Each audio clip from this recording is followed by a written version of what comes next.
Hello students, welcome to my channel. তো students, আজ তোমাদের ক্লাস 12 এর 4th সেমিস্টারের ফার্স্ট ক্লাস। তো স্টুডেন্টস, আজকে ক্লাসে আমরা কি আলোচনা করব? সম্প্রদান কারক। কারণ দেখো, তোমরা যখন 12 এর 3rd সেমিস্টার এক্সাম দিয়েছিলে তখন সেখানে কি কি কারক ছিল? কর্তৃকারক ছিল, কর্মকারক ছিল, করণকারক ছিল, তাই না? কিন্তু তোমাদের 4th সেমিস্টারের সিলেবাসে কি দেওয়া হয়েছে? সম্প্রদান কারক, অপাদান কারক, অধিকরণ কারক আর সম্বন্ধ পদ তথা ষষ্ঠী বিভক্তি। দেখো, কারক কাকে বলে, কারকের প্রকারভেদ, বিভক্তি কাকে বলে, বিভক্তির প্রকারভেদ, এগুলো কিন্তু আমি অনেকবার তোমাদেরকে পড়িয়েছি, অনেকবার ক্লাসে করিয়েছি। কিন্তু আজ আমি কিন্তু এই কারক কাকে বলে কিন্তু করাবো না। কি করাবো? সম্প্রদান কারক আসলে কি সেটা একটু জানাবো। তো দেখো কি রয়েছে সম্প্রদান। সম্প্রদান ব্যাপারটা কি? সম্প্রদান হচ্ছে যে সত্য ত্যাগ করে যখন কাউকে কোনো কিছু দান করা হয়, যাকে মন থেকে, হৃদয় থেকে সাত্ত্বিকভাবে দান করা হয়, সেটাই হচ্ছে সম্প্রদান। হয়তো ধরো আমার কাছে 2টি গরু ছিল, তাই না? তাহলে সেই গরু দুটি আমার সম্পদ। যখন আমি অন্য কাউকে সেটা প্রদান করে দেব, সেই গরু দুটির উপর আমার কিন্তু কোনো অধিকার থাকবে না। কারণ কি? আমি সাত্ত্বিক দান করেছি, সত্য ত্যাগ করে আমি গাভী দুটি দান করেছি। বোঝা গেছে সম্প্রদান ব্যাপারটা কি? তো দেখো, সম্প্রদান কারকের তো 2 রকমের সূত্র রয়েছে, তাই না? একটা হচ্ছে কারক বিধায়ক সূত্র, 2 নম্বর বিভক্তি বিধায়ক সূত্র। কারক বিধায়ক সূত্র কাকে বলে? যে সূত্রের দ্বারা কারকের সংজ্ঞা বিধান হয় তাকে কারক বিধায়ক সূত্র বলবো। আর যে সূত্রের দ্বারা বিভক্তির সংজ্ঞা বিধান করা হয় তাই কিন্তু কি বলবো আমরা? বিভক্তি বিধায়ক সূত্র, তাই না? তাহলে আজকে আমরা সম্প্রদান কারকের একটা কারক বিধায়ক সূত্র, যেটা একদম মূল প্রধান মুখ্য কারক বিধায়ক সূত্র, সেটা আলোচনা করব, তাই না? দেখো, কর্মণা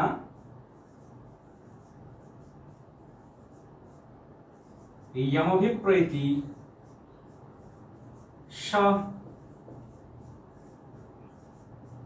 সম্প্রদানম।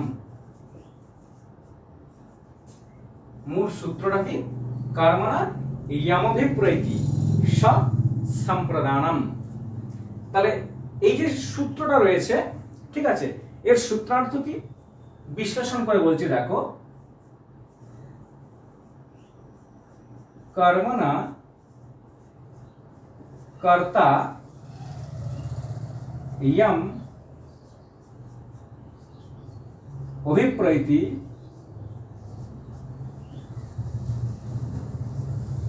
স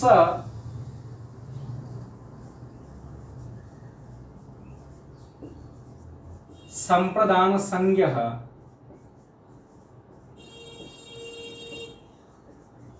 সৎ। কি বললাম? কর্মণা কর্তা ইয়ম অভিপ্রেতি স সম্প্রদান সংজ্ঞঃ সৎ, তাই না? এর ব্যাখ্যাটা কি? যে কর্তা দানার্থক ধাতুর কর্ম দ্বারা যাকে অভিপ্রায় করে, অর্থাৎ দানার্থক ধাতুর কর্ম দ্বারা যে অভিপ্রেত হয় সে সম্প্রদান কারক হয়। দেখো, এই যে সম্প্রদান কারকের এই যে কারক বিধায়ক সূত্রটা রয়েছে, এটাকে আমি বিশ্লেষণ করে বলছি উদাহরণ সহযোগে, তাহলে বিষয়টা তোমরা জলের মতো একদম সোজা হয়ে যাবে। এখন একটু জটিল মনে হচ্ছে, জলের মতো সোজা হয়ে যাবে যদি আমি উদাহরণ দিয়ে দিই। তাহলে আমি ব্যাখ্যা কি করলাম? কর্মণা কর্তা ইয়ম অভিপ্রেতি স সম্প্রদান সংজ্ঞঃ সৎ। উদাহরণ দেখো, यथा राजा दरिद्रेभ्यः अर्थं ददाति, তাই না? দানার্থক ধাতুর কর্ম, অর্থাৎ দানার্থক ধাতুর প্রয়োগ অবশ্যই থাকবে। এই যে দেখো, দদাতি মানে কি? দান করছে। এটা একটা দানার্থক দা ধাতু, তাই না? এটা কি? ক্রিয়াপদ। এটা কি? ক্রিয়াপদ, তাই না? বোঝা গেছে? যদি প্রশ্ন করা হয় যে ক দরিদ্রেভ্যঃ অর্থাং দদাতি, কে দরিদ্রদের উদ্দেশ্যে অর্থ দান করছে, তখন কি হয়ে যাবে উত্তর? রাজা। রাজা এখানে কে? কর্তা। রাজা দরিদ্রভ্যঃ কিম দদাতি, কি দান করছেন? অর্থ। তখন অর্থ কি হয়ে যাবে এখানে? কর্ম। কিন্তু আমাদের মূল রেখাঙ্কিত পদ কোনটা? দরিদ্রভ্যঃ, মানে কি দরিদ্রদের জন্য বা দরিদ্রদের উদ্দেশ্যে। ব্যাপারটা কি দেখো, ধন সম্পদ অ্যাকচুয়ালি কার? অর্থ কার রয়েছে? রাজার রয়েছে। রাজা কি করছে? দরিদ্রদের উদ্দেশ্যে সেই অর্থ দান করছে, বিলিয়ে দিচ্ছে। অর্থাৎ রাজা সত্য ত্যাগ করে দরিদ্রদেরকে কিছু দিচ্ছে, সাত্ত্বিক দান করছে, হৃদয় থেকে দান করছে। কারণ এখানে রাজা কি করছে? দানার্থক ধাতুর কর্ম দ্বারা যে অর্থ সম্পদ দান করছে তার দ্বারা কি অভিপ্রেত হচ্ছে? সেটা হচ্ছে দরিদ্রেরা। সেই জন্য বলছে রাজা দরিদ্রদের উদ্দেশ্যে অর্থ প্রদান করছে। তাহলে এই দরিদ্র পদটা এখানে কি হয়ে যাচ্ছে? সম্প্রদান কারক হয়ে যাচ্ছে। কি হয়ে যাচ্ছে? সম্প্রদান কারক। আর সম্প্রদান কারকে কি বিভক্তি হয়? চতুর্থী বিভক্তি হয়, যেটা আমরা প্রথমে আলোচনা করেছি এই সূত্রার্থটা আলোচনা করার সময়। নেক্সট উদাহরণ দেখো, গুরু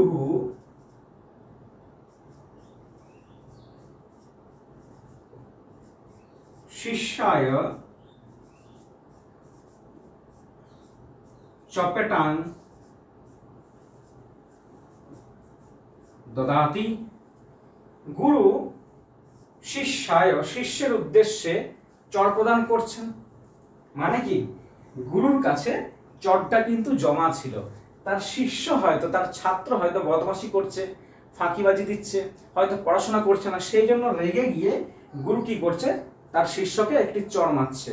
এটাও কিন্তু এক প্রকারের সাত্ত্বিক দান। গুরুদেব কিন্তু মন থেকে, ঠিক আছে, তোমাকে চরটা মেরেছে। কারণ আমরা যখন ছোট ছিলাম, পড়াশোনা করতাম না, দমে বদমাশি করতাম, তখন কিন্তু আমরা স্যারের কাছ থেকে, আমাদের ফ্যামিলির মানুষজনের কাছ থেকে প্রচুর মার খেয়েছি, তাই না? তাহলে যে গুরু শিষ্যায় চপেটাং দদাতি, গুরু শিষ্যের উদ্দেশ্যে একটি চর প্রদান করছেন, এটাও কিন্তু এক প্রকারের দান, তাই না? দেখো এইরকম উদাহরণ যদি পরীক্ষায় পড়ে যায়, তোমরা কি করবে? তখন কেমন ভাবে লিখবে? কারণ তোমাদের তো এসএকিউ প্রশ্ন আসবে, তাই না? তখন তোমাদের লেখাটা হবে, দেখো, যে কর্মণা ইয়মভিপ্রেতি সম্প্রদানম ইতি সূত্রানুসারে রেখাঙ্কিত শিষ্যায় পদটিতে বা রেখাঙ্কিত দরিদ্রভ্য পদটিতে কি হয়েছে?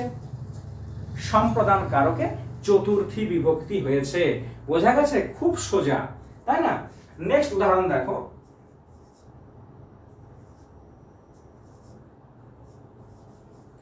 নৃপঃ ভিক্ষুকায় ধনং দদাতি। দেখো, দানার্থক ধাতুর কর্ম, দানার্থক ধাতুর যে ক্রিয়া, দা ধাতু, ঠিক আছে, এটা কিন্তু রয়েছে এখানে। দানার্থক ধাতুর প্রয়োগ থাকবেই এখানে। সেই জন্য দেখো প্রত্যেকটা উদাহরণে দদাতি শব্দটা রয়েছে। বোঝা গেছে? দেখো, নৃপঃ ভিক্ষুকায় ধনং দদাতি। নৃপ রাজা ভিক্ষুকদের উদ্দেশ্যে, ভিক্ষুকের উদ্দেশ্যে কি করছে? বা একটি ভিক্ষুকের জন্য কি করছে? ধন সম্পদ প্রদান করছে। ধন সম্পদ অ্যাকচুয়ালি কার রয়েছে? রাজার রয়েছে। সে সাত্ত্বিক দান করছে, মন থেকে, হৃদয় থেকে দান করছে। বোঝা গেছে? তাহলে এরকম উদাহরণ যদি পরীক্ষায় পড়ে যায়, তাহলে কেমন ভাবে লিখবে? একই রকম হবে। এই যে কর্মণা ইয়মভিপ্রেতি সম্প্রদানম ইতি সূত্রানুসারে রেখাঙ্কিত ভিক্ষুকায় পদটিতে সম্প্রদানের চতুর্থী বিভক্তি হয়েছে। এই কথাটা একদম মাথার মধ্যে ঢুকিয়ে নাও। এইরকম ভাবে লিখতে হবে, আর এরকম ভাবে তুমি যদি লেখো, পরীক্ষায় কিন্তু ফুল নাম্বার পাবে। বোঝা গেছে? নেক্সট উদাহরণ দেখো স্টুডেন্টস, সেখানে বলা হয়েছে বালকঃ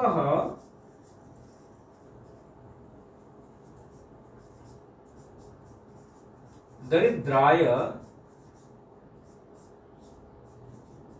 বস্ত্রং দদাতি। এখানে দেখো দা ধাতুর প্রয়োগ রয়েছে, দরিদ্রায় হচ্ছে রেখাঙ্কিত পদ। বালকটি কি করছে? দরিদ্রকে বস্ত্র প্রদান করছে। তাহলে অ্যাকচুয়ালি এখানে বালক সাত্ত্বিক ভাবে, মন থেকে, হৃদয় থেকে, ঠিক আছে, হৃদয়ের সঙ্গে সে দরিদ্রদেরকে বস্ত্র দিয়ে সহায়তা করছে, তাই না? এখানে দেখো, বালক দানার্থক ধাতুর দানার্থক ধাতুর প্রয়োগের দ্বারা কি করছে? এখানে দরিদ্ররা অভিপ্রেত হচ্ছে। দানার্থক ধাতুর কর্ম দ্বারা কে বিপরীত হচ্ছে দরিদ্র, কারণ দরিদ্র মানুষকে সে বস্ত্র দান করছে, তাহলে এখানে কে বিপরীত হচ্ছে দরিদ্রায়, তার রেখাঙ্কিত পদ দরিদ্রায়।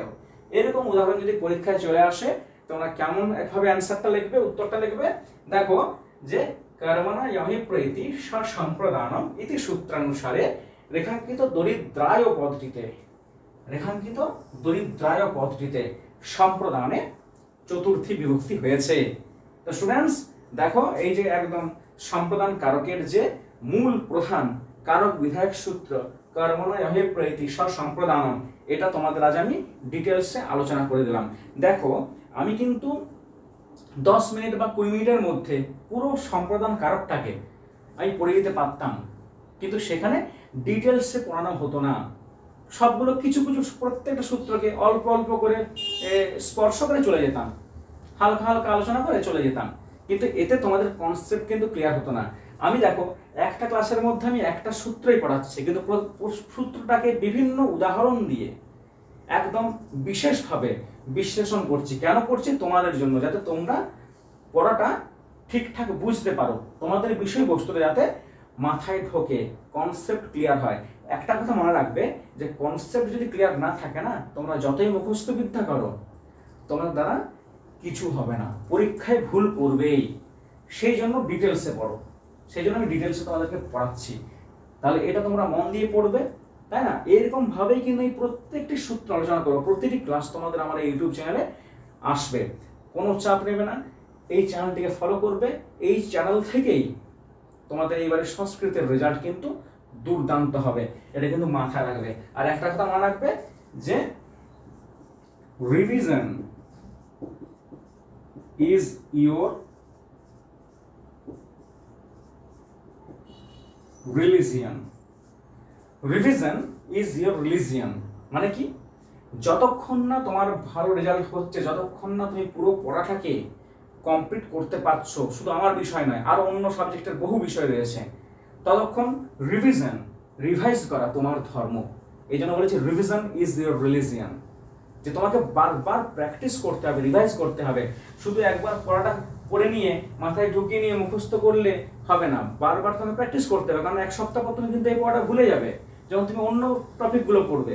তাহলে কি তোমাকে রিভিশন করতে হবে, রিভিশন কিন্তু মাস্ট, রিভিশন ছাড়া তোমার রেজাল্ট কিন্তু হবে না, যে তাই না? তাহলে স্টুডেন্টস আজকের মতো এখানেই, পরের ক্লাসে আমরা নতুন টপিক নিয়ে হাজির হব, ততক্ষণ পর্যন্ত তোমরা সঙ্গে থেকো।